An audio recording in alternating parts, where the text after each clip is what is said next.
Hello and welcome to the February Adopt a Dolphin update. I'm Charlie Phillips.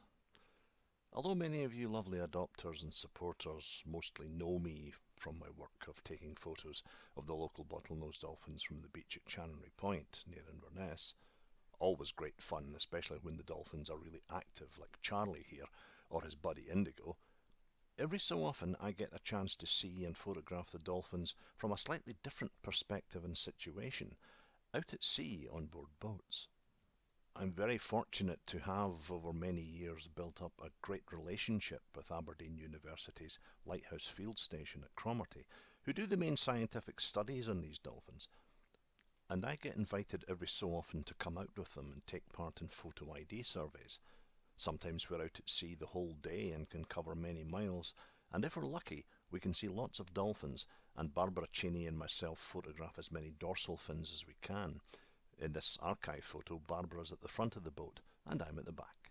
Working under strict rules, as these dolphins are a protected species, telephoto lenses are used on both our cameras so that we don't need to get too close to the dolphins, but more often than not, the dolphins come over to check out the boat, so that makes the job slightly easier to photograph the nicks and scratches on the dolphin's fin.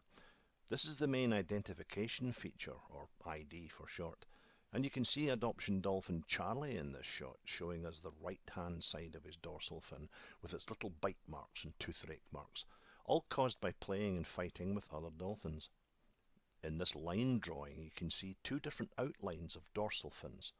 The one on the left is adoption dolphin Rainbow, with her little nibbles and nicks on the edge of her fin, and the right-hand outline is Spirit. She has two distinctive notches near the top of her dorsal fin, and it's these details that we remember amongst other things when we try to identify which dolphins we happen to be in the company of. Here is Rainbow again as we would typically see her, and in this is Spirit travelling along with a baby at her left side. You can maybe make out some of the fin markings that you see in the line drawings, but it can take a lot of practice, and these natural marks can be added to by the dolphins living their lives as the years go by. And we can also use pattern marks on the dolphin's body as a help too, like Rainbow here spy hopping, and Spirit cruising along, but sometimes you have to be quick to take the photos, like this situation of a male dolphin called Legion with Spirit and her baby. They were only visible for a few seconds, and then they headed away from us and they were gone. Every now and again we stop the boat to check on the photos that we've taken and fill in the data sheets. I also use my camera's GPS facility to tell me where the photos have been taken, and you can actually see them on a map. It's great to get an idea how far we and the dolphins have travelled. The best weather for this work would be blue sea and sunshine. It's lovely when it's like this, and certainly better than the pouring rain, which sometimes happens rather suddenly up here in Scotland. I'm also very lucky to have excellent and very kind local wildlife tour boat operators based in Inverness, Cromarty and Findhorn that I can go out to sea with. It's very handy sometimes, especially if the Chanonry area has been quiet for dolphin activity, and I can catch up with your adoption dolphin out at sea or along the coast somewhere. Some passengers are WDC supporters or adopters, and just like being on the beach, it's lovely to meet up with you, chat and hopefully point out some familiar fins.